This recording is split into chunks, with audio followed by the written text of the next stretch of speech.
Os irmãos, João capítulo 4, onde Jesus está discursando sua teologia com a mulher samaritana.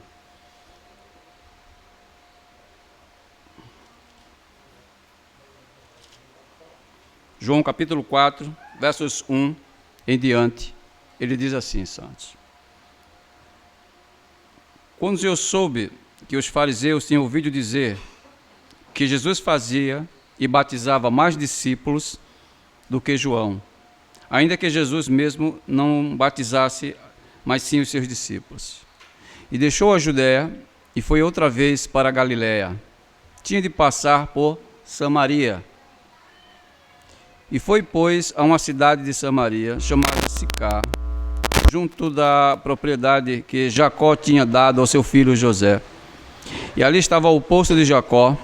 Jesus, então, cansado da viagem, assentou-se assim junto ao poço. E era quase meio-dia. E veio a mulher de Samaria tirar água. E Jesus disse-lhe: Dai-me de beber, porque seus discípulos foram à cidade comprar comida. Então disse-lhe a mulher samaritana: Como, sendo tu judeu, pede de beber a mim, que sou mulher samaritana? Porque os judeus e samaritanos não se comunicavam entre si. Versículo 10. Jesus respondeu e disse: Se tu conhecesses o dom de Deus, e quem é o que te diz, dai-me de beber, tu lhe pedirias, e ele te daria água viva. E disse-lhe a mulher: Senhor, tu não tens com o que tirar, e o poço é fundo.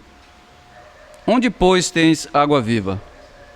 Acaso tu és maior do que o nosso pai Jacó, que nos deu esse poço, de que ele próprio bebeu, seus filhos e seu gado? E respondeu Jesus e disse-lhe: Todo que beber desta água tornará a ter sede, mas aquele que beber da água que eu lhe der, nunca mais terá sede, porque a água que eu lhe der se converterá nele em uma fonte de água que salta para a vida eterna. E disse-lhe a mulher: Senhor, dai-me dessa água, para que eu não mais tenha sede e não venha aqui tirá-la. E disse-lhe Jesus: Vai, chama o teu marido e vem. E a mulher respondeu e disse: Não tenho marido. E disse-lhe Jesus: Dissestes bem, não tenho marido, porque tivestes 5 maridos, e o que agora tens não é teu marido. Nisso dissestes a verdade. E disse-lhe a mulher: Senhor, vejo que és profeta. Nossos pais adoraram neste monte, e vós dizeis que em Jerusalém é o lugar onde se deve adorar? E disse-lhe Jesus: Mulher, crê-me que a hora está chegando, em que nem neste monte, nem em Jerusalém adorarás o Pai. Vós adorais o que não sabeis, nós adoramos o que sabemos, porque a salvação vem dos judeus. Mas a hora que chega, e agora é, quando os verdadeiros adoradores adorarão o Pai em espírito e em verdade, porque o Pai procura por tais adoradores que o adorem.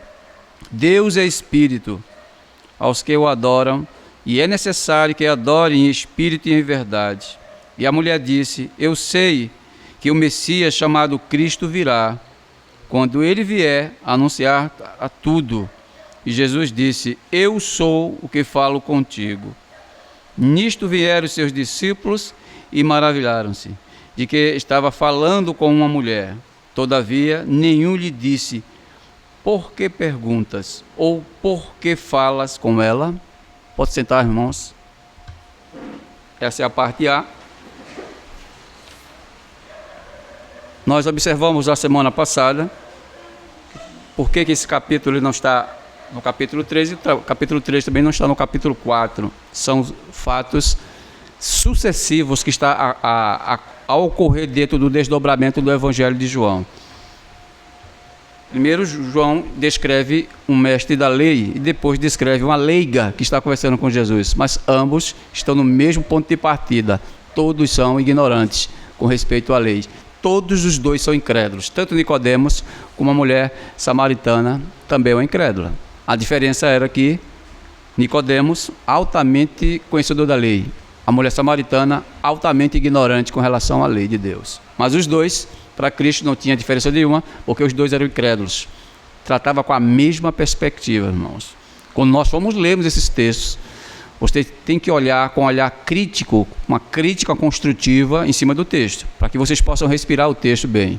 Aí vocês começam a entender qual é a perspectiva que João quer trazer no seu evangelho. Por que não é sinótico? Sinótico quer dizer semelhantes. Quando você pega Mateus com uma perspectiva, quando você abre Marcos com outra perspectiva, quando você abre o evangelho de São Lucas também com outra perspectiva. Mas quando você chega em João, é desconstruído essa visibilidade dos três. Porque João trata Jesus com outra perspectiva. João quer mostrar que ele é Deus e que ele é o Messias, enquanto os outros evangelhos, eles não estão preocupados com essa cosmovisão, porque é um evangelho para mostrar a gentios e um evangelho para se mostrar aos judeus. Então, nessa perspectiva, o evangelho de João já abre dizendo que ele é Deus. Então, é essa perspectiva que João quer mostrar aos seus leitores, e esse Jesus, ele é o Messias de fato. E essa cosmovisão joanina é altamente desdobrada quando ele se esforça bastante para mostrar o lado de Cristo, da sua natureza, não a humana somente, mas especialmente a sua natureza divina. João 4 não é apenas uma narrativa evangelística, como alguns pensam, irmãos, não é isso. Trata-se de um texto profundamente cristológico e escatológico. Aqui Jesus revela alguns pontos que a gente vai conversar aqui com os irmãos, sobre a transição da antiga ordem judaica, a expansão da salvação para além de Israel e a natureza da verdadeira adoração e sua identidade messiânica explícita. É isso que está escrito aqui nos versos até onde nós lemos, que os discípulos saem e deixam Jesus para conversar com aquela mulher samaritana. É nessa perspectiva que o autor quer mostrar que o capítulo anterior, 3, mostra Jesus dialogando com Nicodemos, um mestre judeu, e agora ele quer falar com a mulher samaritana. Ele está quebrando todos os paradigmas culturais que tinha na época, santos. As contradições que tinha na época, Jesus quebra tudo isso aí. A parte que também os judeus eles têm contra os samaritanos. Essas partes de contraponto, de inversos que os judeus têm com os samaritanos também aqui é quebrada, que é os preconceitos, se achando que é melhor do que todo mundo. Então Jesus desconstrói essa cosmovisão judaica, dizendo que eles não são melhores do que os outros. E mesmo sabendo que os samaritanos também é povo de Deus, irmãos, só que havia uma mistura. O povo houve uma mistura.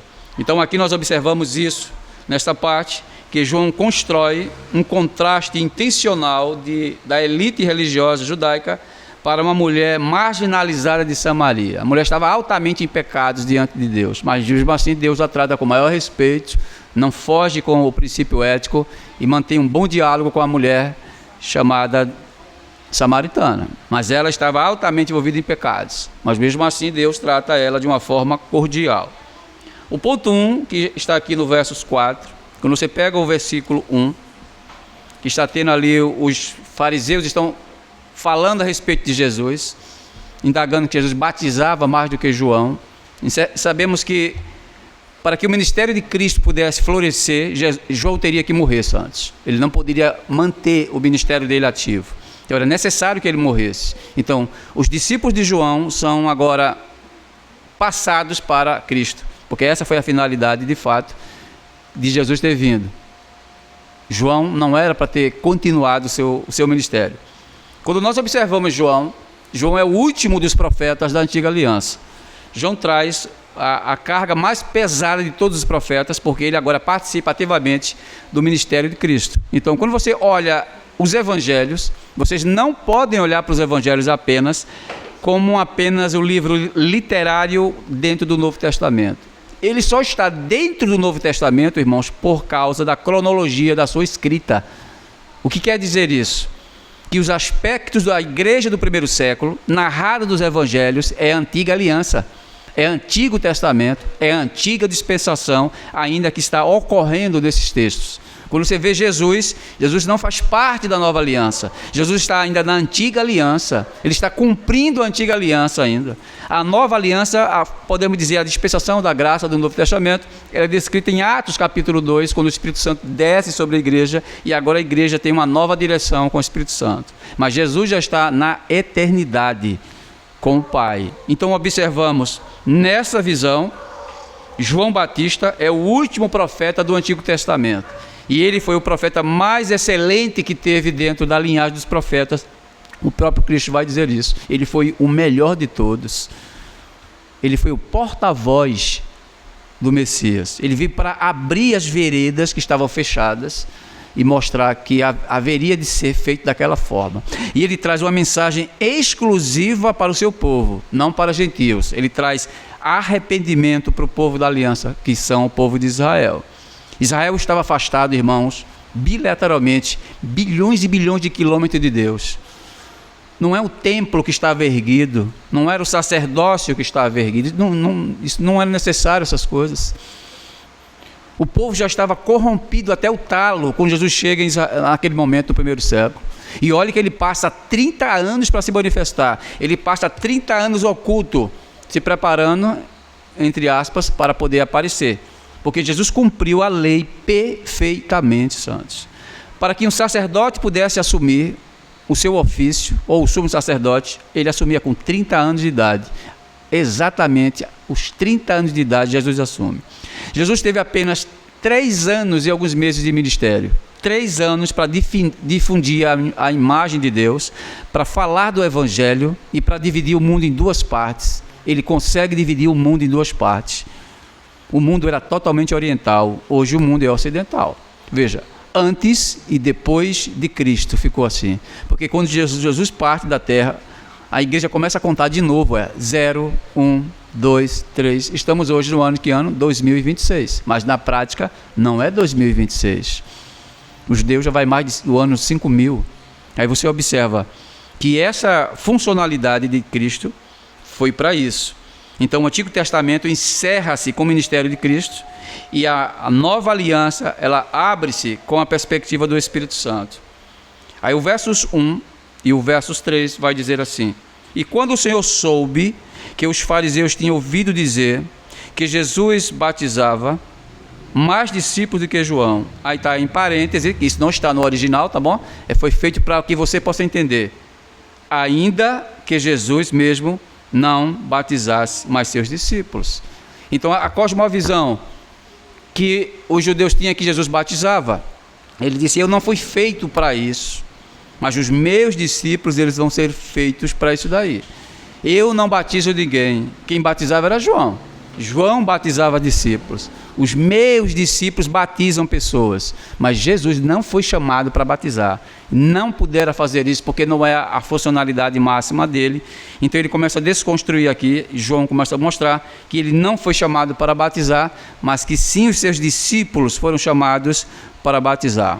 E o versículo 3 diz: deixou a Judéia e foi outra vez para a Galiléia, que lá era o foco da mulher samaritana, santos. O foco está aqui na Galiléia. Vocês entendem que a Judéia e Galiléia, o próximo passo seria Samaria, a cidade onde ele queria mostrar a necessidade de falar com essa mulher samaritana. O versículo 4 vai dizer a necessidade divina.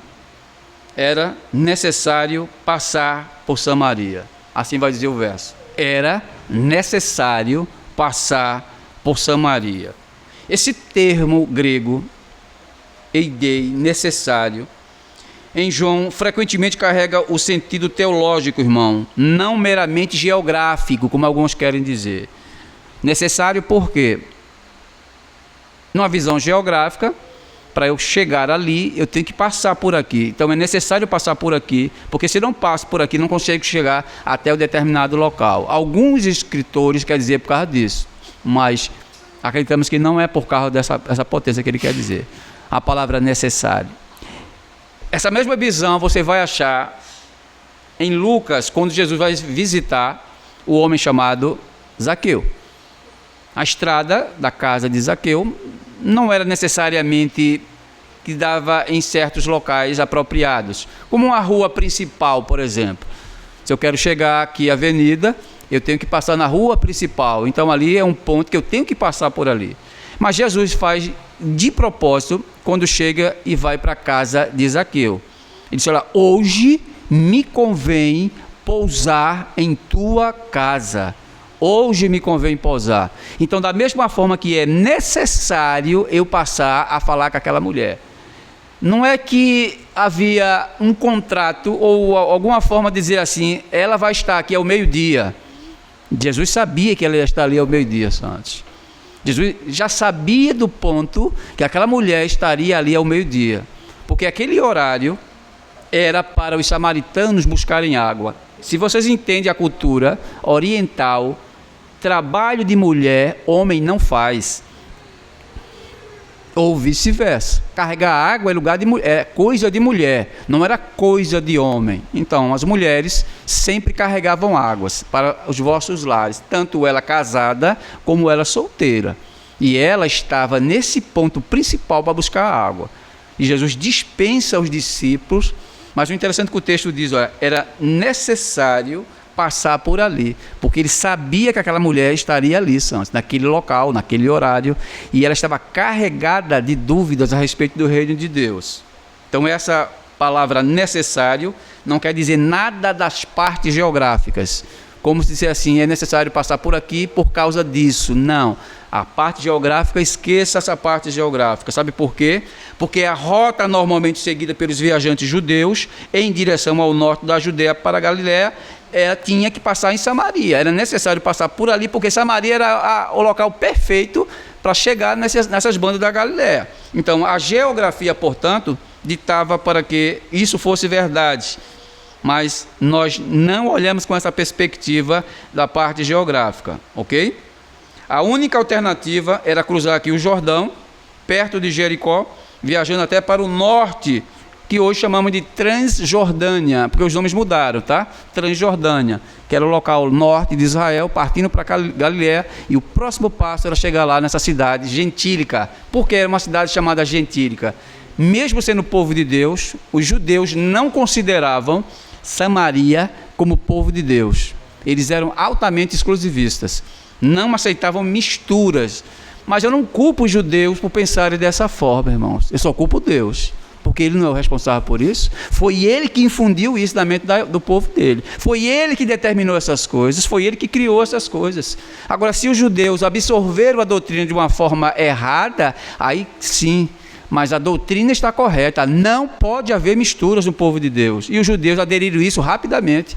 Os judeus canalizaram essa doutrina perfeitamente e colocaram na prática. Não adotavam uma vida misturada com os gentios. Então essa cosmovisão, ela é mostrada dentro do Evangelho, é mostrada nos livros do Pentateuco, que está dentro da lei.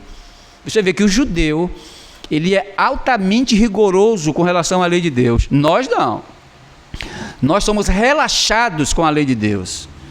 Mesmo Deus manifestando-se aos judeus, eles ainda não acatam perfeitamente a ordem contrária, porque está contrária.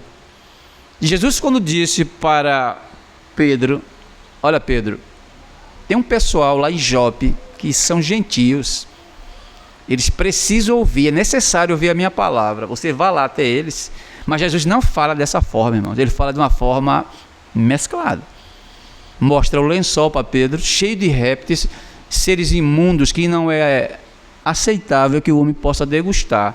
E Jesus diz assim, olha, Pedro, está vendo o lençol? Mata e come. De propósito ele faz. Aí Pedro teologicamente, Pedro, cumpridor da lei, disse, não posso comer, Senhor. Na minha boca não entra nada impuro. E estava certo. Porque Jesus estava se referindo a Cornélio e sua casa. O lençol, na visão de Pedro, era que os animais eram impuros, de fato. Não podemos comer todo tipo de animais, mas hoje nós comemos todo tipo de animais. Aí Pedro diz assim, não posso fazer isso, Senhor. Na minha boca não entra nada impuro. É nessa visão. Então, da mesma perspectiva que a gente vê aqui com a mulher samaritana, que os judeus não se misturam, porque não pode haver misturas. Então, essa era a cosmovisão que eles tinham da época com relação aos samaritanos. Quando o texto refere à expressão era necessário, irmãos, podemos excluir aqui esse fato, tá bom? Excluir altamente esse fato da parte geográfica, e eu vou tentar mostrar aos irmãos que o ponto principal aqui era o decreto de Deus. Era o ponto de partida de Deus com a mulher. Esse era o ponto da necessidade, não o ponto geográfico, porque ele tinha que passar por ali como se fosse a estrada única que dava acesso a Samaria. Não era isso. As palavras gregas, quando entra com termos necessário ou necessidade, ela expressa outra coisa. É mais a vontade de Deus, que é necessário que cumprir a vontade de Deus, os decretos de Deus, para que todos esses fatos aconteçam. Aí eu tenho que analisar os pontos críticos e ver da seguinte forma: a vida de Jesus estava contada dentro do livro de Deus. O que quer dizer isso? Para quem estuda um pouquinho de teologia, irmão, você vai observar que existe uma palavra chamada de decretos de Deus. Toda a vida de Cristo estava dentro dos decretos de Deus. Cada passo que ele iria executar não tinha sua livre expressão, mas tinha a livre expressão de Deus. Jesus fez parcialmente toda a vontade de Deus. Todos os dias de Cristo foram contados no livro. Quando ele disse, né? O Filho do Homem só vai por aquilo que está escrito. Eu não posso tomar outro rumo.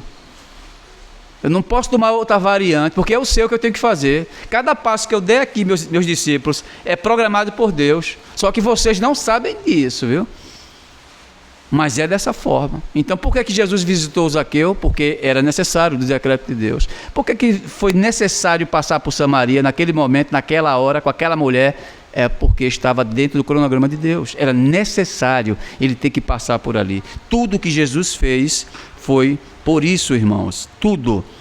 Agora muitos não entendem porque é uma guerra espiritual e uma guerra cultural e ética e moral entre judeus e samaritanos. Quando vocês observam isso, vocês têm que retrocederem e olharem lá para trás. Tudo tem uma causa. Todo efeito tem uma causa, irmãos. Não é porque os judeus não queriam apenas falar com eles. Não era só por causa disso.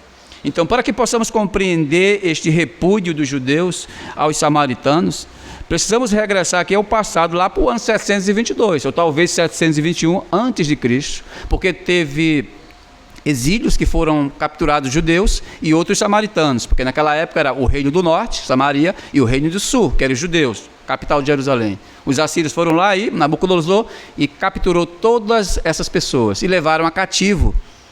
Quando o reino do sul voltou, ele voltou perfeito, sem nenhuma avaria. Mas quando o reino do norte voltou, ele voltou avariado. Porque eles aderiram à doutrina, o ensinamento cultural da nação e trouxeram para Israel. Aí nesse movimento de voltar, nesse movimento de mostrar sua identidade, eles misturaram-se, casaram-se com mulheres assírias, com homens assírios.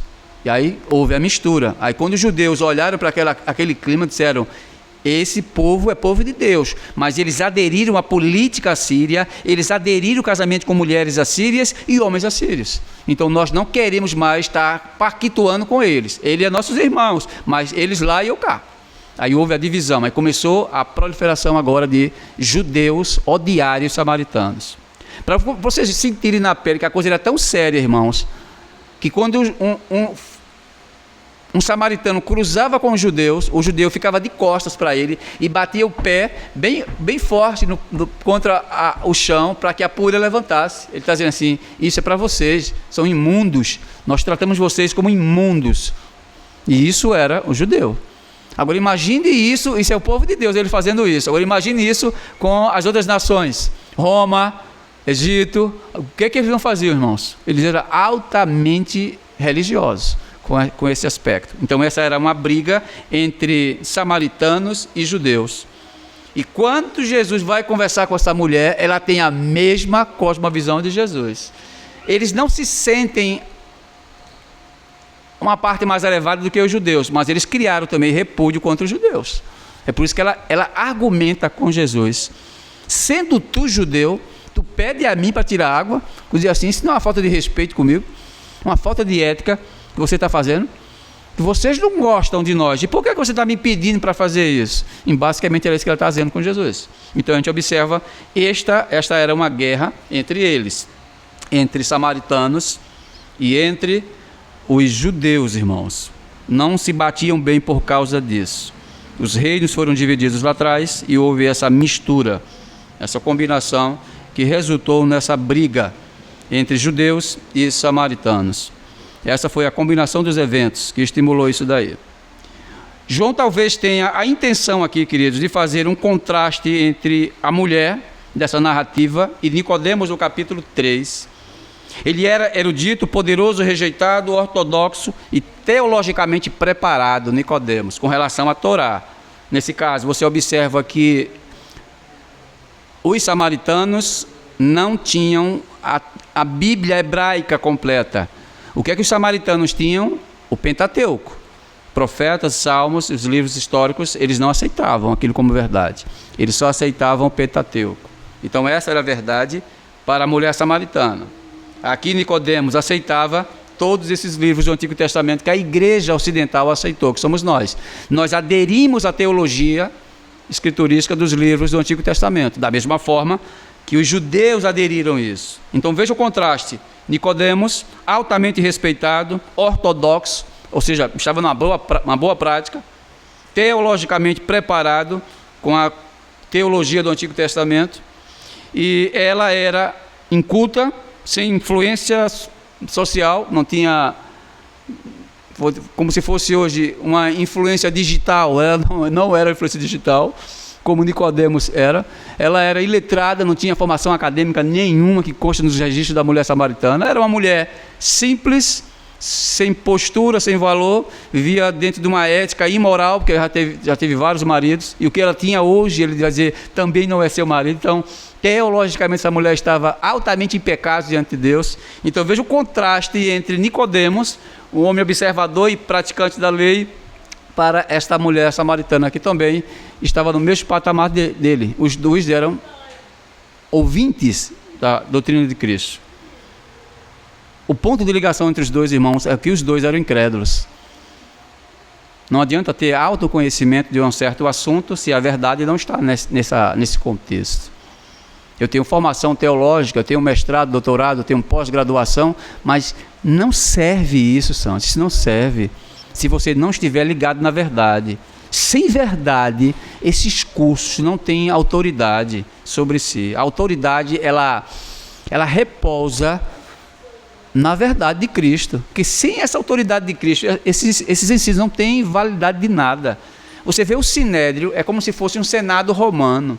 Porque Israel ele é altamente teocêntrico. A religião manda no Estado. Então, Estado e religião é uma coisa só.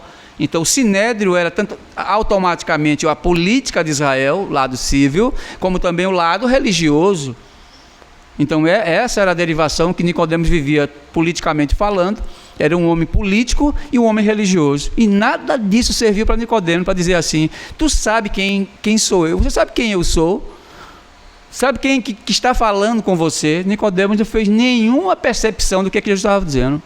E ele disse, olha, vamos fazer o seguinte, eu vou falar com você um linguajar altamente humano, para ver se tu consegue entender aquilo que eu estou te falando. Porque se tu é mestre de Israel, professor de teologia, tu não consegue discernir o que eu estou te falando espiritualmente, então eu vou falar com você academicamente agora humano, para ver se tu me entendes. E ele não entendeu nada do que Jesus estava dizendo.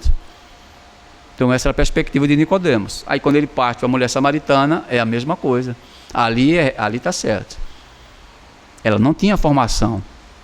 E Jesus começa a conversar com ela com a perspectiva, primeiro, moral, falando sobre o marido e a vida ética. Ela tira de foco o assunto, né? Você vê que ela tenta tirar de foco o assunto do marido, porque ela já estava apanhando, e ela foca agora em outra coisa. Aí Jesus depois retorna para o assunto de novo. É aqui, eu quero você aqui.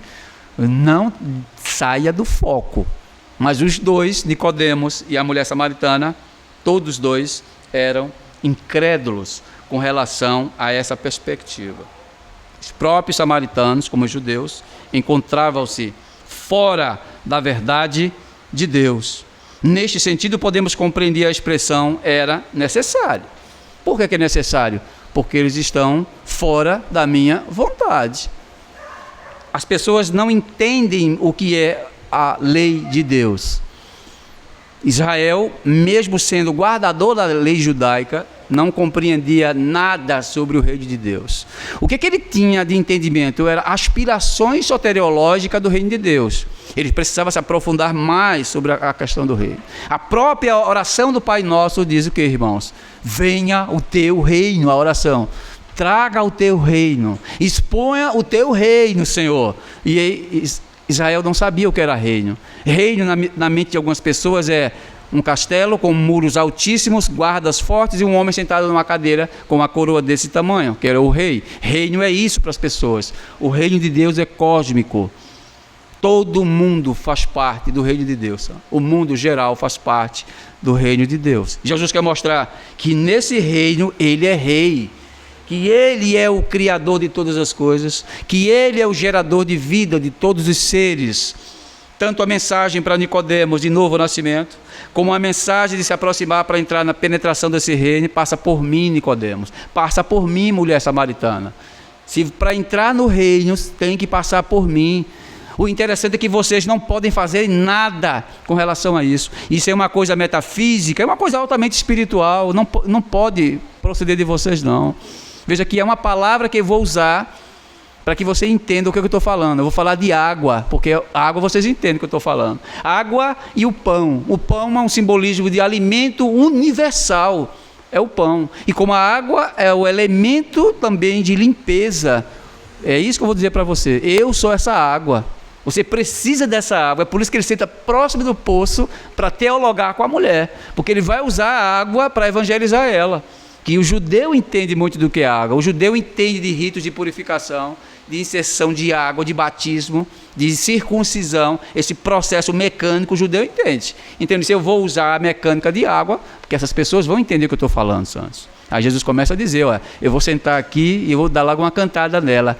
Dar-me água de beber? Aí a conversa começa, Santos. Ele vai mostrar para ela que aquela água não é água vital.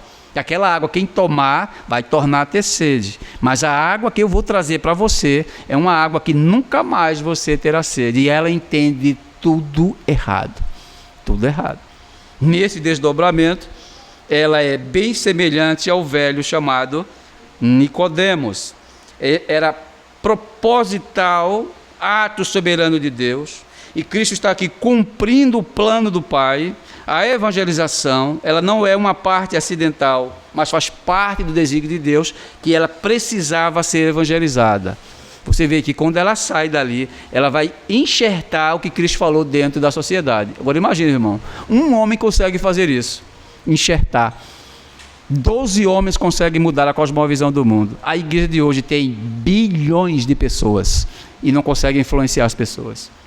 12 homens influenciaram. Jesus mudou a visão totalmente da sociedade da época. A igreja de hoje, ela não consegue mover nada, irmãos.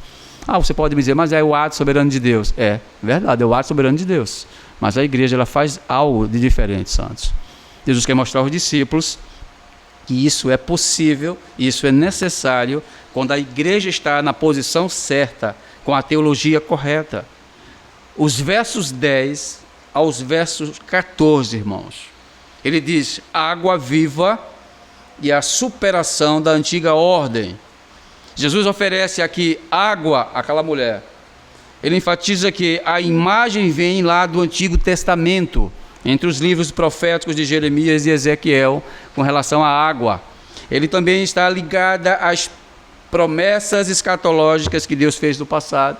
E também aponta para o dom do Espírito Santo, lá no capítulo 7, que ele vai mostrar isso com muita importância para a igreja. E ele começa a discursar. Jesus não está apenas oferecendo alívio imediato, como a teologia de hoje faz. Ela oferece alívio imediato, como a aspirina, que a pessoa toma aspirina e quer passar aquela dor, e a igreja de hoje é basicamente isso, santos. Ela está para confortar o ego. A igreja não foi chamada para isso. Ela foi chamada para outra posição, não um alívio emocional. Ele está aqui oferecendo vida espiritual. A água do poço de Jacó representa a antiga herança patriarcal que eles tinham, de melhor que eles tinham, Então ela está de frente a algo que o seu pai espiritual fez para eles. A água que Jacó deixou para eles. Como herança de dizer assim, vocês estão ligados a mim nesse poço. Todo aquele que bebe desse poço é os meus filhos. Estão ligados a mim. Aí Jesus vai desconstruir isso, que aquele poço em nada é a mesma coisa. Que aquele poço ele não tem supra importância para uma vida espiritual. Ele tem supra importância para uma vida biológica, uma vida natural, porque precisamos de água, irmãos. Eu mesmo tomo muito banho. Eu gosto muito de água, porque é necessário a água para matar a sede e para aliviar do calor. Mas isso é uma coisa humana.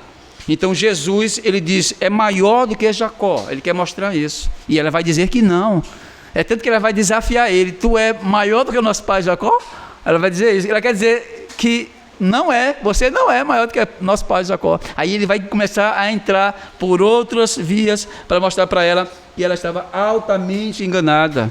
Quer dizer que a religião herdada, irmãos, não salva. Jesus quer mostrar tanto a Nicodemos que judaísmo não salva. Jesus quer mostrar à mulher samaritana que as leis da Samaria também não salva.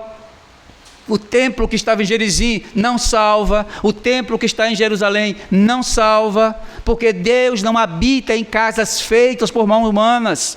Deus não pode habitar em nada feito fisicamente, em prédios, em igrejas, em templos. Não pode, Ele não pode habitar. Deus só pode habitar em locais próprios, como Ele fez o seu, que é o homem. Mas nada daquilo que o homem faz, Deus pode habitar, santos. E Jesus quer desconstruir esse pensamento de que a religião herdada, ela salva pecadores. Vai mostrar para ela que não. É tanto que ele vai desmoralizar os judeus e vai desmoralizar os samaritanos. Nem aqui e nem ali há salvação. Não pode haver salvação em Jerusalém. Não pode haver salvação em Gerizim. No templo que está lá erguido, no monte, não tem salvação ali. Então aí ela toma aquilo para si. Ele diz, quem é você para estar dizendo essas coisas? Então esse é o ponto de partida que ele vai mostrar para ela.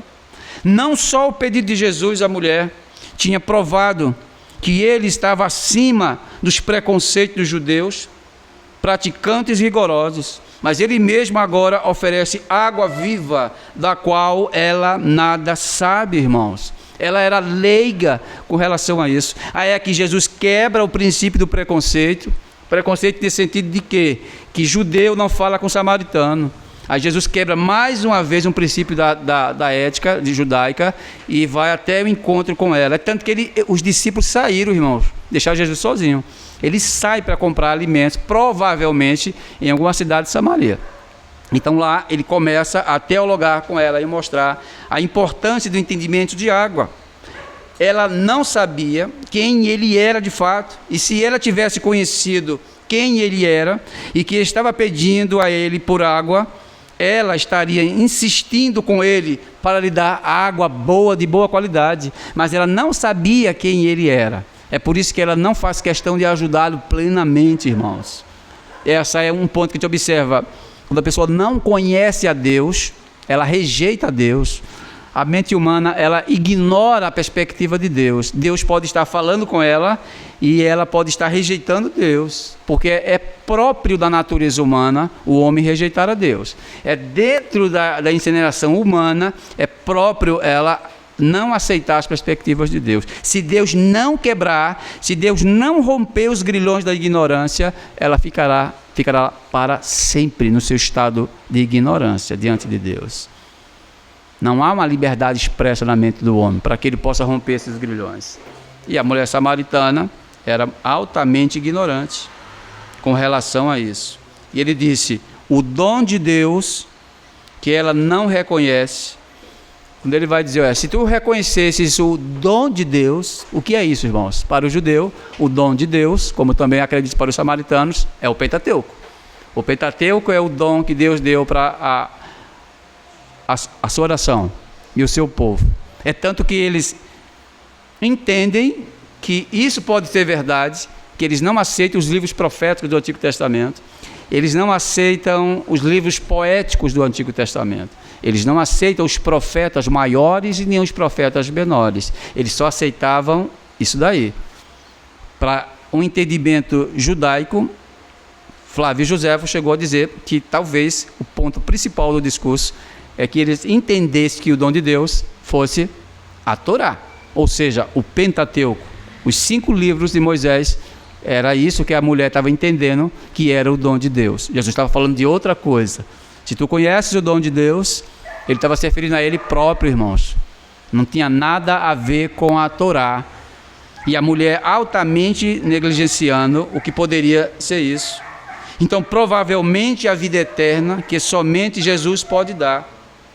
Jesus está fazendo aqui o uso de categorias judaicas, que o supremo dom é a Torá. E esse é o conceito referente aqui. Jesus está dizendo que se a mulher realmente reconhecesse a Torá e quem está falando com ela, a sua resposta teria sido bastante diferente se ela entendesse quem era Jesus de fato.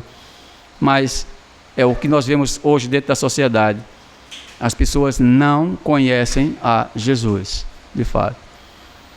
Veja, somos muito religiosos, andamos com Bíblias, andamos com livros espirituais e não conhecemos o dono desse livro, santos. A igreja não conhece, da mesma perspectiva judaica, com Nicodemos, e a perspectiva aqui da mulher samaritana, que também ela era religiosa, não conheciam a Deus. Aí nós observamos a carência disso, de pessoas pensarem que são servas de Deus, de pessoas pensarem que são cristãs, de pensarem que conhecem a Deus. O conhecer a Deus é uma coisa altamente aprofundada que não parte do pressuposto humano.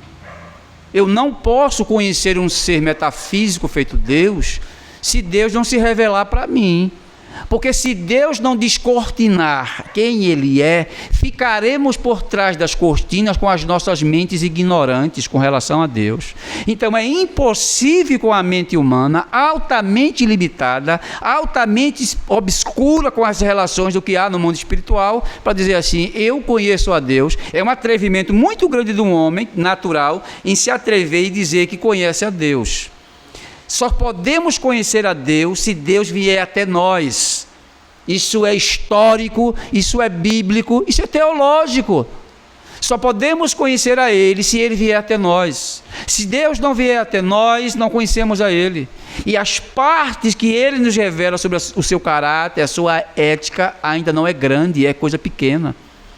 Então, para você dizer que eu conheço a Deus, se Deus não for até você, você está perdido, que você não pode conhecer Ele. É Ele que te conhece. Não sou eu que me converto, mas é Deus que me converte. Não sou eu que o conheço, mas Ele se faz revelar para nós. Isso é o que o Evangelho demonstra. E a mulher samaritana estava com Deus conversando e não sabia quem era. Veja que coisa, a mulher samaritana estava conversando com o próprio Deus encarnado e ela começou a incredulizar, começa a dizer que não acredita nele. Tu é maior do que Jacó, Jacó é criatura, Cristo é o Criador. Jacó é servo, meu irmão, eu sou Senhor. Aí vai chegar uma hora que ele não aguenta mais dizer, sou eu que falo contigo, porque você não está entendendo o que eu estou falando. Então eu vou escancarar o verbo, sou eu que falo contigo. Ele vai chegar a abrir essa expressão. Em um outro sentido, irmãos, o que ele promete é água viva. A expressão foi escolhida para permitir 2 níveis de significado dentro da visão de nosso Senhor Jesus Cristo. Por um lado, ele denota a água fresca e corrente da fonte, e por outro lado, a expressão pertence a uma considerada rede de usos metafóricos. Ele diz, eu vou usar a água para ver se essa mulher ela me entende. Eu quero dar algo a você que você nunca provou. Eu vou dar algo a você que você nunca viu. Então ele começa a usar a água. Se você beber, terá sede, mas a água que eu lhe der, nunca mais terá sede. Isso é o quê? Vida eterna. Porque a vida eterna, ela tem um poder inerente de fazer com que você flua para a vida eterna. Ela faz com que você se torne algo eterno. Algo que não mais é perecível, algo que não mais é condenável, algo que não mais é destrutivo. Isso é vida eterna. Eu tenho agora aspirações de Deus. Como assim que eu tenho aspirações de Deus? Porque eu tenho algo que Deus tem. Chamamos isso de atributos de Deus, que a igreja tem. Um dos atributos de Deus é que Ele é eterno, irmãos. Veja o que é que Deus faz. Deus compartilha dos seus atributos com a igreja. Deus dá o conhecimento, tudo bem que não é o conhecimento máximo, mas Ele deu o conhecimento dEle, extrai o conhecimento dEle da igreja. O Espírito Santo vem selar esse conhecimento com a igreja. Agora ele disse, eu lhes dou vida eterna para a igreja. Outro atributo de Deus, a eternidade. Aí nós compartilhamos os atributos de Deus. Deus nos dá as suas qualidades com relação à igreja. E a igreja ainda fica incrédula. Porque tem crente que acredita que vai perder salvação. Tem crente que acredita que vai para o inferno. Tem crente que acredita que salvação se perde. Mas ele está dizendo, eu não estou falando de nada perecível. Eu estou falando de algo eterno. O que é algo eterno? É algo que não se acaba. Assim João 3 ficaria dessa forma, porque Deus amou o mundo de tal forma que deu seu Filho único, para que todo o que nele crê não pereça, mas tenha vida perecível. Era para estar assim o texto. Agora está certo. Se o texto está escrito dessa forma, então salvação se perde, porque ele está dizendo, e terás vida perecível, mas o texto não está assim no grego, o texto não está assim em português, em língua nenhuma está dessa forma. O texto está, porque Deus, de certa forma, deu seu Filho único, para que todo que nele crer não pereça, mas tenha vida eterna. Essa é a promessa que ele está fazendo para a mulher samaritana. Ele usa a expressão água para dizer assim, ela vai fluir dentro de você. Tu não precisa mais estar aqui para pegar dessa água, porque essa água que eu lhe der, ela vai te levar para a eternidade. Ela entende totalmente o contrário quando ele traz essa promessa. A água é vida eterna que satisfaz, a qual é a medida pelo Espírito, que somente Jesus, o Messias e Salvador do mundo, pode prover. E por causa do duplo significado de água viva, a mulher acha fácil pensar que Jesus está falando sobre água fresca e corrente. Então quer dizer, se eu beber dessa água, eu não preciso mais estar aqui no poço de Jacó. É isso que você está tentando me dizer? Que coisa maravilhosa. Então me dá essa água, porque aí eu não vou mais gastar tempo para sair de Samaria, gastando quase 4, 5 horas para chegar aqui, pegar um pote de água super pesado e retornar para Samaria. O Senhor está me dizendo que tem água aqui, que eu não vou mais precisar pegar dessa água. Foi isso que ela entendeu. Eu disse, não, eu não estou falando disso não. Não é assim que as pessoas hoje interpretam o Evangelho, irmãos? Bens próprios. O Evangelho não é bem para você não. O Evangelho não traz coisas boas para você não, fisicamente falando. O Evangelho traz mais coisas ruins do que coisas boas. A pessoa que entra na igreja pensando que vai ser abençoada com bênçãos materiais, ela está altamente, completamente equivocada. É prejuízo na certa ser cristão. Se você quer tornar-se um cristão, diga assim, adeus para o mundo, você vai se acabar, porque é um prejuízo atrás do outro. O mundo vai acabar com você. No seu emprego você é desmoralizado. O emprego não traz sucesso para você. A sua vida social ela vai cair. Se você for um cristão de verdade, a sociedade vai lhe rejeitar, vai pisotear você. Então que evangelho é esse que só traz desgraça? Porque essa a finalidade do evangelho é esse. As pessoas pensam, eu não tinha nada, eu vou entrar na igreja, eu vou dar o meu dízimo, eu vou dar aqui R$1.000 para coletar 10.000, porque ele não diz isso, você bota aqui na corrente dos 300, óleo ungido, rosa ungida, se você colocar aqui no pé dos apóstolos da igreja, você vai ficar milionário na igreja, você vai ter uma vida larga na igreja, e as pessoas começam a trazer joias, começam a trazer dinheiro, começam a trazer até chave de casa e dar nos pés dos pastores da igreja, porque pensando que Deus vai abençoar. Isso não é a bênção, isso é maldição dessas pessoas. Todas são amaldiçoadas, porque não entenderam o evangelho feito Nicodemos, não entenderam o evangelho feito a mulher samaritana. Acham que o evangelho é a porta da esperança do programa de Silvio Santos. Altamente perdidos. Eles olha, por causa desse evangelho, vocês vão morrerem. Eu trago a espada para dividir a casa, é pai contra filho, é nora contra sogra. Então é esse o evangelho que eu trago para vocês. Bem-vindos ao meu reino. É isso que ele diz, bem-vindos. Mas o que é pregado hoje, irmãos? Que isso não é verdade. Sofrer é uma questão demoníaca. O sofrimento é do diabo. O apóstolo Paulo disse: bem-aventurado é aquele que sofre por causa do evangelho, irmão. Olha que bênção. Bem-aventurado é aquele que nega a sua própria vida, porque ele vai sofrer. É necessário que ele sofra por causa desse evangelho. Paulo vivia arregalado, irmãos. Alta sociedade, alta postura teocrática, alta moral dentro da sociedade judaica. Quando ele conhece Jesus da estrada de Damasco, o que acontece com ele? Jesus disse: olha, vou fazer você de um tapete, que eu vou pisar em você, eu vou fazer você sofrer pelo meu nome, eu vou acabar com você, por amor a você, eu vou fazer isso. Isso é meu amor, que vai cair sobre você, Paulo. Paulo não teve mais vida, santos, porque o evangelho acabou com o apóstolo Paulo. Os seus últimos dias foi em Roma, ele perdeu a cabeça por causa de Cristo. E ele disse: eu feliz sou por causa desse evangelho. Então aqui a mulher samaritana tinha a mesma cosmovisão, que era para trazer coisas boas para mim. Boas não, eu vou trazer coisas melhores para você. Mas não se trata de algo material, santos. Não confundam as partes de prodígios e maravilhas que Jesus fez. As pessoas pensam que a igreja contemporânea tem que fazer as mesmas coisas, irmãos. Jesus lá alimentou com poucos peixes, poucos pães, mais de 5.000 pessoas, fora mulheres e crianças.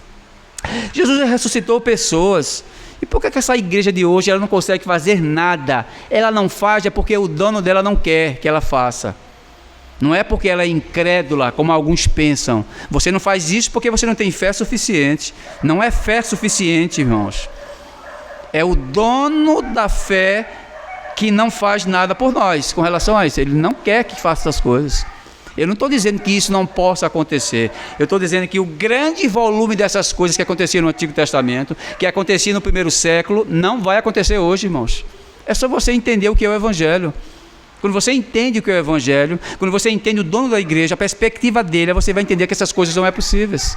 Eu não sou incrédulo, não. Eu sou crente até o talo. Mas eu entendo que eu tenho uma postura, eu tenho um local para ir, eu tenho um ponto de partida que eu tenho que ficar aqui. E ele está dizendo que a igreja é feita para isso. E nessa visão, nem Nicodemos e nem a mulher samaritana estavam entendendo o que Jesus estava dizendo. Jesus estava falando de água, ela confundia com água natural. Ela entendia que era isso aqui. Então quer dizer, se eu beber dessa água, eu não preciso mais voltar aqui, porque eu vou estar com ela, com essa água. Não é disso que eu estou tratando, a questão do poço. O tema é mal entendido. Ela comenta: o Senhor não tem como tirar água e o poço é fundo. Onde pode conseguir esta água, homem de Deus? Como é que você vem com esse papo de dizer que vai tirar água, que não tem nenhum balde para tirar água, Jesus? E como é que você vai tirar água dentro desse poço que é melhor do que ela? Como é possível isso? Está chamando ele de um charlatão, meu irmão. Era isso que ela estava dizendo. Estava duvidando. A dúvida gera incredulidade. Ela é uma incrédula, por não acreditar na parte que Jesus queria trazer. Aí ela chama ele de charlatão. Tu está me dizendo que vai tirar água daqui? Tu está me dizendo que tu é melhor do que o nosso pai Jacó? Ele cavou isso aqui, ó, com as próprias mãos. O senhor não tem nem um balde para tirar água, e o senhor vem com essa conversa para cima de mim dizendo que eu vou lhe dar água? Era incrédulo, irmãos. Esse é o aspecto principal da humanidade: incredulidade com relação ao que Jesus estava dizendo. Então, onde pode conseguir esta água? Ela pergunta. E para obter água nesse lugar, até o nosso patriarca Jacó achou necessário cavar um poço e prover por meios para tirar água desse lugar profundo, Jesus. Então, se Jesus está oferecendo água fresca, sem gastar energia de cavar um poço ou usar os meios fornecidos necessários, ele era o maior do que Jacó. Você quer me dizer que você é maior do que ele? É isso que você está me dizendo? Aí Jesus vai chegar lá na frente, vai escancarar com ela, vai humilhar ela, não? Em termos clássicos. Não vai humilhar a moral dela, vai colocar ela no lugar dela. Aí ele diz: agora eu vou começar a falar com ela de outra perspectiva, para ver se ela me entende. A mulher quase não tem dúvida que Jesus, ele aqui é o último, porque quando ele fala da vida dela, irmãos, vai lá, agora eu vou começar a alfinetar ela. Vai lá e traga o seu marido, traga lá ele. eu quero bater um papo aqui, nós três. Aí ela vai dizer, eu não tenho marido. É verdade. Agora tu falasse a verdade, tu tivesse, 5 maridos. E o que tu tem não é teu. Aí ela bota a mão na cabeça. Como é que ele sabe disso? Porque ele é judeu. Ele não tem como saber dessas coisas. Nem todos os samaritanos sabem. Como é que esse homem, sendo judeu, conhece a profundidade da minha vida particular? Aí ela diz. Aí ela cai em si, ela diz. Ela abre a cosmovisão pequenez dela um pouquinho. Tu é um profeta. Porque isso é prática de profeta, santos. Mas a palavra, quando entra no grego, irmãos, para mostrar que essa postura dela não é um profeta simplesmente por ser profeta. Porque até os samaritanos aguardavam um Messias, aguardavam um profeta. E Jesus agora começa a mostrar para ela que ela era necessária, ela poder ouvir a voz plena de Deus, santos. E ele começa a desconstruir a moral dela, dizendo que ela não estava bem diante de Deus. Você está em adultério diante de Deus, porque o homem que tu tens não é teu. Ou seja, talvez fosse casada com outro, o homem tivesse outra esposa, ou ela não estava casada legitimamente com o homem, nas leis. Então Jesus constrói isso e mostra para ela à tona que ela precisava dessa água para se libertar disso. Ele disse, não, o mal entendido combina com ironia para fazer a mulher 2 vezes errada. Jesus vai dizer para ela, a água viva, Jesus oferece, não vem de um poço comum. E Jesus, na realidade, é muito maior do que o patriarca Jacó. O ponto que os leitores de João podem apreciar, mesmo que a mulher samaritana não tivesse entendimento da coisa. Ela não estava entendendo de fato o que é que ele estava dizendo, mas ele agora começa a espetar ela da forma, mostrando que ela estava altamente enganada com relação à adoração, altamente enganada com relação à vida ética e uma vida moral e uma vida bíblica que ela não tinha, santos. É o que nós vemos hoje. Não adianta estar dentro de uma igreja somente, santos. Não adianta você estar dentro de uma comunidade que chama-se igreja, se você não aspira bem às coisas da igreja, o que é para ser de igreja. E Jesus começa a mostrar para ela que isso é uma cosmovisão não somente de Samaria, mas também uma cosmovisão judaica. A pergunta da mulher no versos 12 é cética, irmãos. O que é uma coisa cética? Que ela está duvidando. Ceticismo nem sempre é doentio. Muitas das vezes nós temos que ter certo ponto, ser cético para obter a verdade que está oculta. Talvez levemente ela mostrou esse ceticismo contra Cristo, mas Jesus responde assim, alguma medida de grandeza relativa de Jacó e a de si mesmo pode ser achada no fato de que a água provinda pelo venerável patriarca, tão valiosa como era, matava a sede somente por um curto período, mas a água viva que eu vou lhe dar, e Jesus acaba para sempre com a sede daquele que bebe. É isso que eu quero dizer a você. Esta água, ela não mata, mas a que eu lhe der, essa vai matar. Essa sede não é de água natural, mas é de Deus, é o que você precisa de Deus. Se você é uma mulher seca diante de Deus, você é uma mulher desnutrida com relação a mim. É por isso que eu estou oferecendo algo que você não pode. Como a maior parte da humanidade que é afastada de Deus, elas bebem água natural, que é para matar a sua sede e tomar um banho, mas eles precisam tomar dessa água aqui espiritual, que sou eu, para que eles possam manter comunhão com Deus, para que eles vivam de verdades. Porque a raça humana não vive, irmãos, ela vegeta. A raça humana, ela não vive, ela vegeta. O que quer dizer isso? Somente aqueles que bebem da água de Cristo é que tem vida. O homem natural, ele nasce uma vez e morre quantas vezes?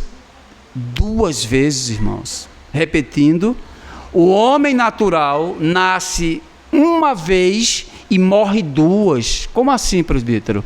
Ele nasce biologicamente uma vez pelo parto da sua mãe, E ele morre fisicamente, porque ele vai descer para a sepultura, e depois ele morre espiritualmente, porque ele está condenado diante de Deus. A igreja é altamente diferenciada. A igreja, ela nasce 2 vezes para morrer uma. Ela nasce biologicamente pelo parto, feito o ímpio nasce, e ela nasce espiritualmente, provida pelo Espírito Santo. Então ela nasce 2 vezes para morrer uma. Olha lá, se morrer. Essa é a perspectiva de quem nasceu de novo, irmãos. Essa é a perspectiva do contraste entre Jacó e Cristo. Jacó oferece água natural e eu lhe ofereço água para a eternidade. Não é isso que a humanidade quer, meu irmão? Viver para sempre? A humanidade, ela quer viver para sempre, porque temos medo de morrer. A morte, ela é obscura, desconhecida. Então nós não queremos morrer. A raça humana não quer morrer. Ela quer retardar a velhice, ela quer retardar o encontro com a morte. Isso é uma verdade. É um fato que a ciência produz medicamentos para evitar isso. Medicamentos para tentar desacelerar a morte das células. Porque as células, o corpo para de produzir células. O que é que acontece com isso, irmãos? Nós estamos envelhecendo. Não é por causa delas, porque elas pararam de produzir. Aí, esse aceleramento, a ciência quer desacelerar para que o homem possa viver mais. É um sonho da humanidade, agora desconhecendo que o verdadeiro poder da vida eterna, ela existe.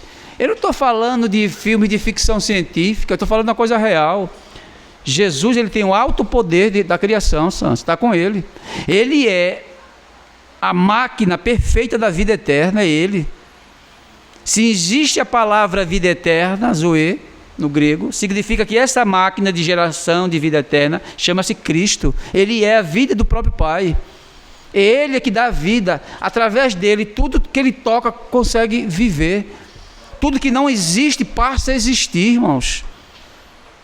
Então ele é o responsável por vida. E se ele chega e diz assim à mulher: terás vida eterna, tu vai ter vida eterna, eu vou fazer com que você tenha vida eterna, mas você tem que acreditar que esta água que você vem beber, ela é somente um meio natural que eu criei para que vocês matem e saciem sua sede, mas a água que eu vou dar, esta água vai fazer com que você se torne igual a mim, eterno. Eu sou eterno, eu tenho vida eterna, eu posso dar vida eterna, a quem eu quiser eu dou vida eterna. Olha que coisa, eu posso dar a quem eu quiser da vida eterna, irmãos.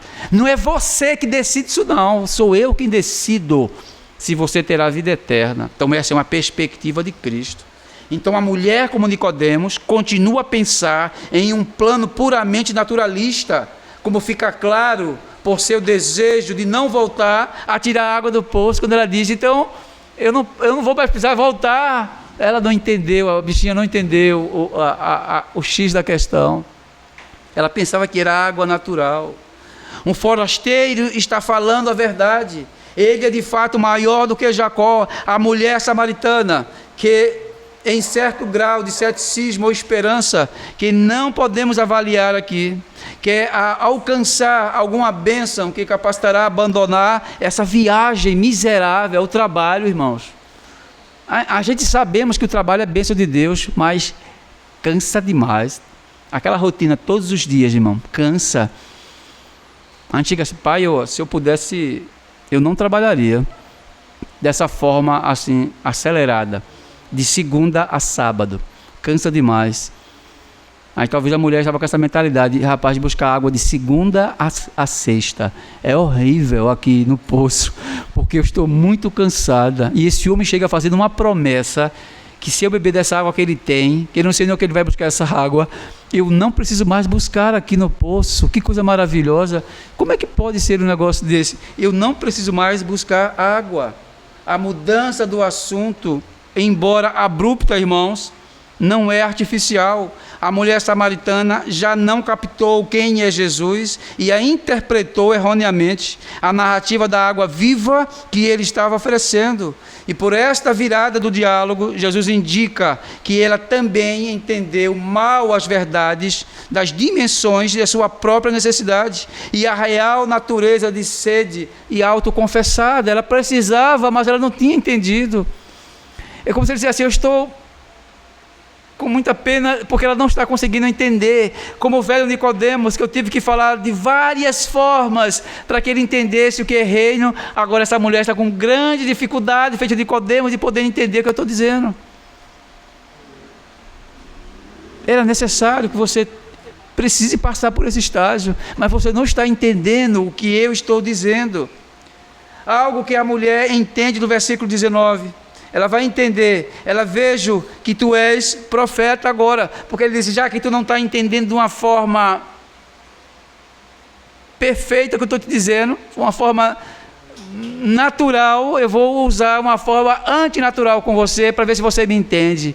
Vai lá e chama teu marido, e agora eu vou começar a bater nela, ela acorda do sono. Vai lá, chama ele, que eu quero conversar com ele e com você, porque não é lícito um homem estar conversando com mulher. Então você vai lá, chama seu marido, para a gente conversar nós três sobre isso daqui. Aí quando ela diz, ela fala a verdade: eu não tenho marido. Aí diz: agora você está me entendendo, né? Você sabe quem sou eu que estou falando com você? Você entende quem é que está falando com você? Ela diz: tu és profeta. Esse termo dizer tu és profeta, que ela entende que ele não era uma coisa natural como os demais judeus. Então agora ela começa a ter uma coisa diferente do que ele estava a dizer. Essa resposta ríspida da mulher: não tenho marido, era formalmente verdadeira. Se os 5 maridos estivessem todos mortos, ou se ela os tivesse na parte divorciada. Mas sem dúvida, irmão, sua intenção era evitar qualquer outra investigação nesta área sensível de sua vida. Ela tentou tirar Jesus do foco, dizer: ele vai entrar na minha vida particular, aí eu vou retornar com outras perguntas para ver se eu tiro ele do foco. Jesus expõe toda a verdade com a mulher. Mesmo mais tarde ele admite nos versos 29 e 30. Mas a síntese do grego permite essa tradução, irmãos, quando ele diz: vejo que és profeta. Porque os samaritanos aceitavam somente os livros do Pentateuco como canônicos, não os outros. Eles entendiam as palavras de Deuteronômio 34:10. Em Israel nunca mais se levantou profeta como Moisés, a quem o Senhor conheceu face a face, como absolutas em vigor até a vinda do profeta como Moisés. Ninguém mais apareceu como ele, e você agora aparece semelhante a ele, falando de coisas que o homem não tem condições de entender por si próprio, a não ser que Deus o manifestasse isso em você. E ele começa agora a tirar a máscara dela e mostrar para ela a verdade, santos. Quando ele chega a dizer assim: ó, eu sou o Messias que tu está esperando, eu sou aquele que Israel espera, eu sou aquele que nasci com este propósito para salvar a humanidade. Porque o Messias judaico é o Messias de Samaria, é o mesmo ser. Eu estou falando com você. Você agora me entende isso? Que sou eu que falo com você? Eu sou o próprio Deus que falo contigo? Eu sou o Deus encarnado, que Isaías profetizou 700 anos antes de eu chegar? Eu sou esse que falo com você. E agora ele vai dizer, vai destronar o pensamento teológico dela. Não pode adorar ao Pai, nem em Jerusalém, e nem aqui nesse monte que você tende como ato de sagrado, Monte Gerizim. Esse Monte Gerizim e o Templo de Jerusalém não são nada, porque o Pai busca adoradores. Os verdadeiros adoradores adorarão ao Pai em espírito e em verdade. Somente através do novo nascimento, mulher, somente através de uma conversão genuína, você pode adorar a Deus. Somente através de um novo nascimento produzido por Deus, não através de leis, não através de rituais, você pode me conhecer. E ele começa a desconstruir o pensamento da mulher samaritana. Porque se tu não entende que eu estou falando natural, tu vai entender agora de outra forma que eu estou dizendo para você. Aí ele escancara o verbo com ela, mostra para ela o que é uma verdadeira adoração. Sabe por que você não me conhece?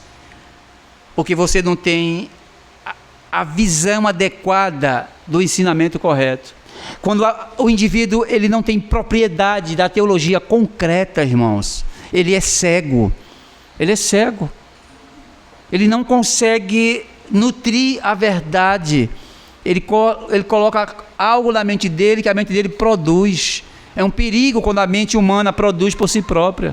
Quando a gente vê pastores dizer assim, hoje eu ia pregar uma mensagem, mas Deus colocou em meu coração que eu deveria pregar isso para a igreja. Não aceite isso, irmãos, isso não procede de Deus. A palavra diz, o coração do homem é enganoso. Então, quando o homem coloca algo na mente dele não provindo das Escrituras, está em perigo ele e está em perigo a igreja de Deus, porque isso sai da mente dele. Falsas interpretações são falsos conceitos que nós adquirimos. Quando você adquire opiniões, irmãos, é um perigo constante. Eu digo repetidamente, eu digo isso para os meninos do seminário. Vocês precisam criar um hábito saudável. E que hábito saudável é esse?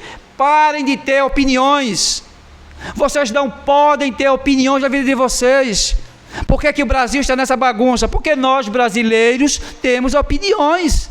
Nós não precisamos de opiniões, irmãos.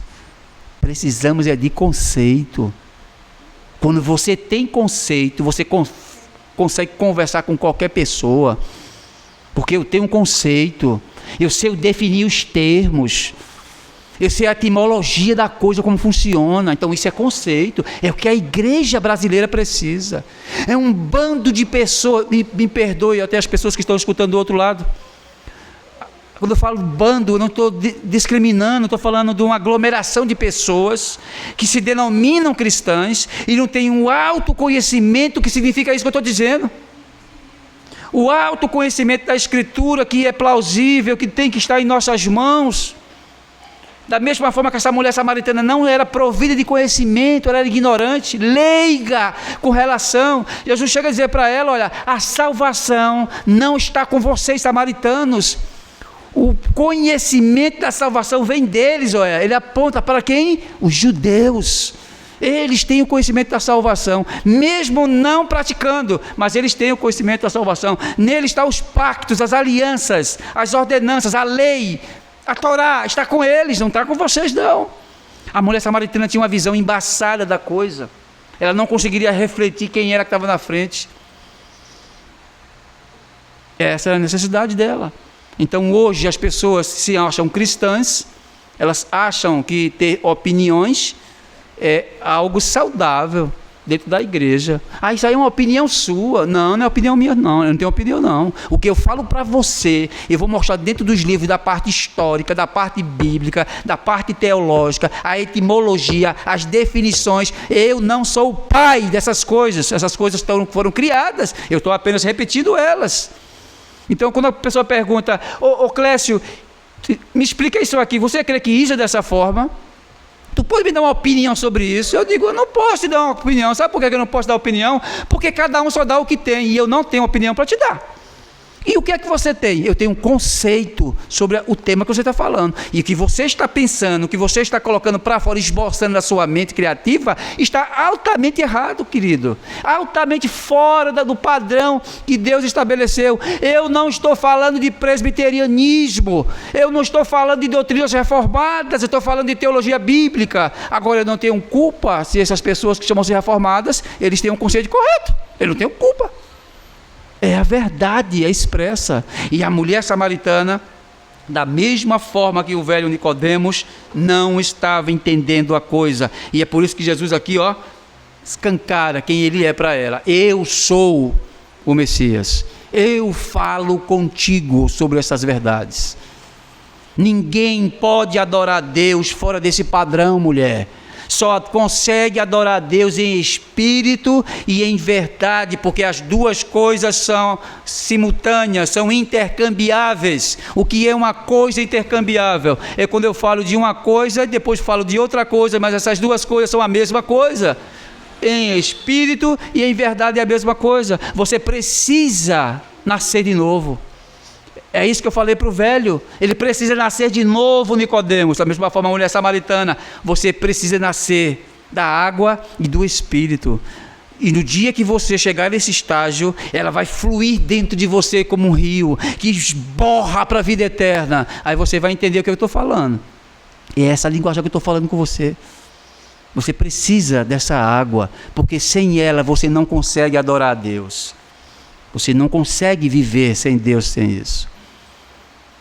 A igreja tem que entender, para entrar no reino é necessário nascer, santos. Tem que passar por essa ação dessa água. Tem que ser mudado a tua cosmovisão. O teu pensamento raquítico, ele tem que ser esmagado, feito um inseto. Você tem que acabar com essa pequenez de pensar pequeno. O reino de Deus é uma coisa extensa, não é uma coisa pequena, feito você pensa. O reino de Deus é elevadíssimo, como eu sou elevadíssimo. Deus é gigantesco, o mundo não pode conter Deus, o mundo não pode estar com a essência de Deus, a glória de Deus não pode ser preenchida nesse mundo pequeno, porque Deus é o máximo. Mesma coisa é o reino dele. Enquanto vocês não entenderem que este processo é altamente metafísico, não está na física, não está no ambiente natural, não está no ambiente moral, para que você possa selecionar, possa escolher, possa crer da forma que você queira entender, mas é preciso nascer. Para até crer nisso, tu tem que nascer. E ela não estava entendendo nada dessas coisas, irmãos. É por isso que houve o choque térmico. Desfibrador, quando bate no peito da pessoa, ela vai buscar até a alma dela, tentar trazer a alma dela de volta. Desfibrador, ele faz isso. A pessoa está morta, teve uma parada cardíaca, o médico vai lá, liga os dois e toma aqui no coração dele, ó, aqui no coração, para tentar trazer a alma dele de volta. O poder que ele tem de fazer, ressuscitar a pessoa. Ele diz, ó, é preciso que um desfibrador chamado Espírito Santo, se ele não fizer isso em você, você não tem como retornar do mundo dos mortos. Você está morta, a sua mente está escravizada pelo pecado, o seu intelecto não compreende o que eu estou falando, porque você está morto espiritualmente. Mas se eu der a você essa água, tudo isso vai parar por aqui. Tudo isso para. Aí quando isso acontece com o indivíduo, irmãos, ele tem uma mudança radical das coisas. Aquilo que ele pensava a respeito do mundo, ele vai pensar diferente. A ética de Deus, ele pensa diferente. Enquanto Deus era uma coisa subjetiva lá atrás, porque essa é a verdade. As pessoas dizem que Deus é grande, é somente papo furado. Isso é ato subjetivo. Isso não é uma coisa objetiva. Porque quando eu digo que Deus é maior, que Deus é Deus, que Deus é isso, que Deus é aquilo, mas a minha vida continua em pecados, pecados, pecados, eu estou dizendo que Deus e nada é a mesma coisa. É altamente subjetivo esse Deus. Jesus disse, esse povo honra-me com os lábios. O que é isso? Coisas subjetivas. Eu digo que Deus é amor, que eu amo o Senhor, que a lei de Deus é o máximo, mas a minha vida é uma vida pecaminosa. Então Deus é subjetivo para mim, é relativo para mim, queridos. Isso não pode existir. Mas quando ele passa pelo novo nascimento, isso muda. É por isso que eu digo para vocês, há um conhecimento inerente que um crente conhece, a pessoa salva. Mas salvo da categoria externa que eu estou te falando. Ele vai se comportar como salvo, ele fala como salvo, ele respira como salvo, ele pensa como salvo, ele anda como salvo, ele lê como salvo. E isso é aspirações do novo nascimento, que você não tem, mulher samaritana. É por isso que você adora embaçada. Embaçada, a sua teologia é fraca. Você tem uma falta de percepção do que significa teologia. Hoje teologia mata, hoje teologia fere, hoje teologia cega. Veja que incredulidade da igreja. Abrir a boca em rede social e dizer assim, que a letra mata. Que ele interpreta que letra ali é a teologia. Letra ali é os 10 mandamentos. Teologia da vida, queridos. Gera entendimento. Ignorância te escraviza, entende isso de uma vez por todas? Ignorância te escraviza. O Brasil está escravizado porque é leigo, politicamente falando, socialmente falando, teologicamente falando, filosoficamente falando. O Brasil é o quê? Escravo, porque é leigo, não tem informação de nada, altamente ignorante. É na situação, mulher samaritana, você está nessas condições, porque vocês vê a coisa embaçada. Você tem que descortinar. Pedro disse, antes crescer em graça e em conhecimento. Veja que a linguagem colegiada apostólica era essa. Cresçam em graça, desenvolvam o intelecto, para que tenham vida eterna. Mas aqui a mulher samaritana, irmãos, não estava entendendo isso completamente. O templo será substituído, as leis não funcionarão, nem neste monte, nem em Jerusalém, mulher. Isso vai adiantar para você. Eu adoro aqui nesse local. Não precisa de local. A congregação ela foi feita com um objetivo, irmãos. Para congregar os santos. Parede não salva ninguém. Templos não salva ninguém. Porque o templo é feito, não é para quem quer ser salvo. O templo é necessário, entre aspas, construído para os salvos. É diferente. Altamente diferente. E ela estava com aquela visão. Eu tenho que adorar aqui no Monte Gerizim. Os judeus têm que adorar lá no monte. Não precisa disso, porque isso não salva ninguém. A adoração não será geográfica, entenda, mulher. Ela será cristológica. Eu posso estar em qualquer lugar e eu adoro a Deus. Em espírito e em verdade significa em conformidade com a revelação plena minha de Cristo. Capacidade do Espírito capacitar para fazer essas coisas. Não ritualística, mas regenerada. O rito é necessário em termos práticos, mas isso não determina nada. Mas quem determina é a vida dos regenerados. É para isso que eles foram constituídos. A adoração verdadeira está vinculada à revelação da verdade. Não é subjetivismo, é religioso, que as pessoas estão mais preocupadas. A parte do subjetivismo, ela não pode prevalecer. A parte subjetivista não pode estar na mente das pessoas como verdade, irmão. Não pode, santos. E é o que mais está hoje. Pessoas aderindo ao relativismo. A parte subjetiva está em alta dentro das igrejas e eles não entenderam nada do que é o Evangelho. O Evangelho é como se fosse uma coisa secundária às Escrituras. Muito mal pega nesse livro para ler em casa, irmãos. Tem crentes que só pegam nele para vir para a igreja, não pega para fazer reflexões, não pega para fazer uma análise, não pega no texto para fazer um aprofundamento crítico do texto, para dizer o que esse texto quer dizer aqui. Eu vou investigar. Não, só pega nela para vir para a igreja. A gente vê hoje, de domingo, tantas pessoas da rua passeando com o livro debaixo do braço, mas se perguntar a maioria o que significa isso aqui, não sabe dizer quase nada das Escrituras. É uma vida relativa que as pessoas têm, e ainda tem a coragem e a audácia de dizer assim: somos cristãos. Aplicação: culto verdadeiro, não emoção, santos. Emoção não. O homem é formado por emoções, mas a emoção ela não eleva essa parte, porque a razão sobre a verdade do Evangelho deve prevalecer. A resposta é ao Cristo revelado, que está dentro dessas Escrituras, que tem que ser honrado.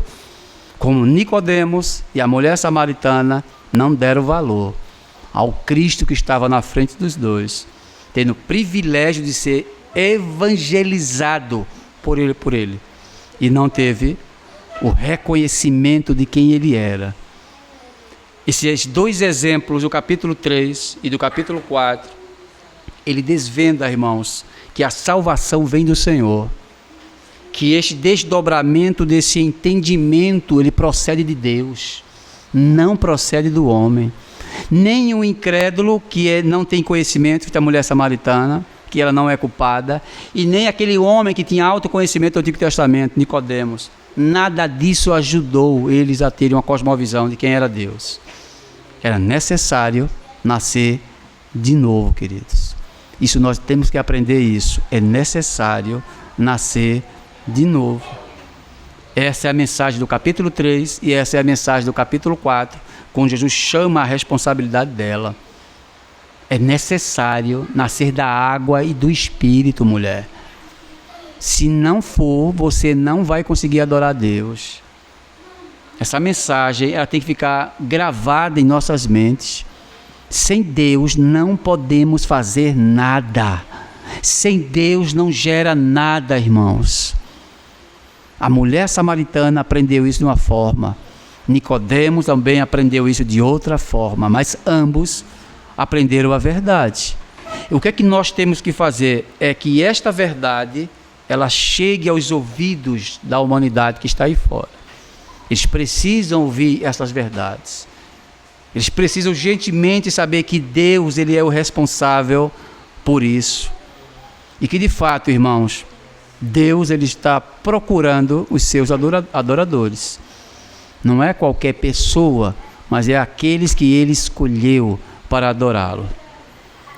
Justo e eterno Deus, Pai de nosso Senhor e Salvador Jesus Cristo, te agradecemos, Senhor, porque da mesma forma que a mulher samaritana se encontrava, nós estávamos cegos espiritualmente, Senhor. E o Senhor abriu o nosso entendimento, a nossa percepção com relação a Ti, Senhor, foi dada por Ti. Abençoa, Pai, a cada um de nós que estamos aqui.